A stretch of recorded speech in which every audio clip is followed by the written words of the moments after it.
My name is Kane. I'm the marketing director here at TreeHouse. TreeHouse exists to provide healthy and efficient and sustainable solutions for people and their homes. We've taken solar and made it simple and accessible for everybody. So come by and check it out. Today we had a little class with ImagineSolar, which is fantastic. Michael Kuhn is one of the main reasons places like TreeHouse exist, with all his great work in the solar industry.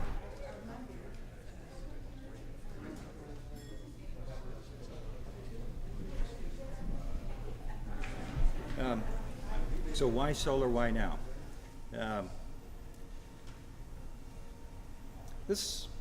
My entry into the solar industry actually started quite some time ago. And so I put this up here for a little bit of comic relief. This is like that 70s show, if you start to look at the fashions and the hairstyles and such. This was the first solar project I was involved with back in 1975. I was a student at University of Texas, and this was solar thermal, because at that time, solar photovoltaics was way, way too expensive. It was appropriate for space programs like NASA and for remote applications, but certainly, and off-grid applications, if you could afford it. We believed that solar thermal would be growing, and that was the case in the 70s until government incentives were done away with starting about 1980, at which point we saw a lot of lack of interest in solar thermal.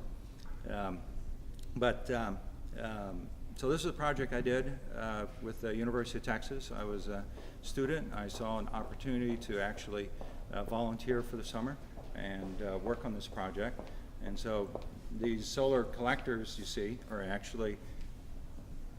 Did you want to hold it? Yes, I can hold this. Okay. So the solar collector is in the picture next to that skinny fellow, which is actually me, quite some time ago. Those were handmade. So we actually these were the days when you would make your own solar collectors and put them into a system. The picture on the right is the rest of the team.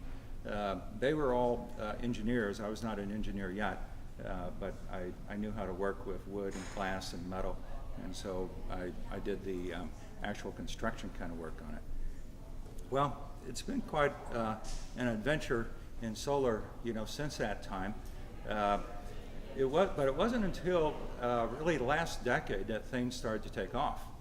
All right, and so this is showing the worldwide. No, this is the United States solar PV capacity that was actually installed each year for almost a decade there. And you'll see that in the beginning, 2003, there wasn't a whole lot. Although we were actually very excited because 2005 is double 2003. And so the charts I would show then were a different scale, and it was like, wow, 2005, there's twice as much that's been installed since 2002 or 2003.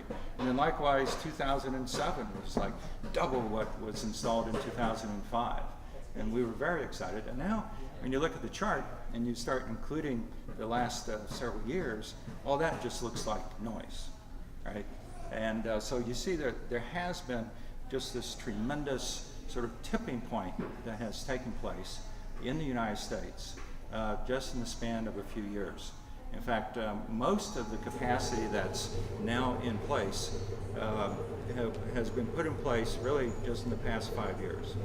Okay, so quite a bit of growth in 2012, and you see the breakdown between utility and non-residential versus residential. And this is a chart of capacity. Okay, so I'll show you another chart later that actually shows the number of installations, so you can kind of see where the work is. Obviously, if you're doing a utility scale, that's a lot of capacity for one project, right? But still, very healthy growth for residential and non-residential as well as utility. This chart is showing the cumulative amount of installed capacity for solar in the United States. And what's interesting about this is you can see where in about 2011 we had about 4 gigawatts of solar total throughout the country, and then that number almost doubled just in 1 year. So like another 3.5 gigawatts was added in the year of 2012.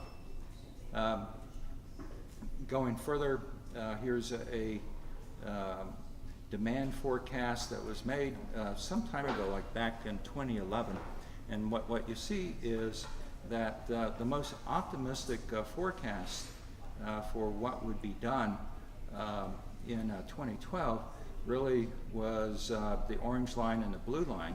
And so Solar Buzz had a pretty good handle on it in terms of what they thought would be added, about the 3.5 gigawatts. And there were others that had a much lower forecast for 2012, but it appears Solar Buzz had the right idea, and of course they're seeing continued growth as we go forward into the future. Now here's an interesting slide. So this is what was installed in terms of new generation capacity in 2012. And what you'll see is lots of natural gas, a lot of wind power, but also a lot of solar PV. And in fact, there was more solar photovoltaics that was installed than new coal plant production. Now, this is at a time when in the United States we're seeing continuing demand for more electricity, and we're very pleased as renewable energy advocates to see that a lot of that new generation that's being installed is wind power and solar photovoltaics, as opposed to further coal plants. Okay, so what's been happening in Texas? In Texas, this would be cumulative. So since the beginning of solar, right, in 2010, we had about 30 megawatts in place. And what we saw was more than a doubling of that in 2011. And Texas actually became 10th in the nation in terms of the amount of solar in this state versus other states. In 2012, there was a healthy increase of 63%, and but it wasn't enough to keep us number 10, so we actually fell to number 13 compared to other states. But still a 63% increase in 2012. I don't have numbers yet on 2013, but those will be coming out probably within a month or so, and we'll be able to see what happened there. We expect that there will still be double-digit growth. A lot of additional capacity is coming online due to programs like the one in San Antonio, and we also have plans to do a lot more right here in Central Texas, in Austin.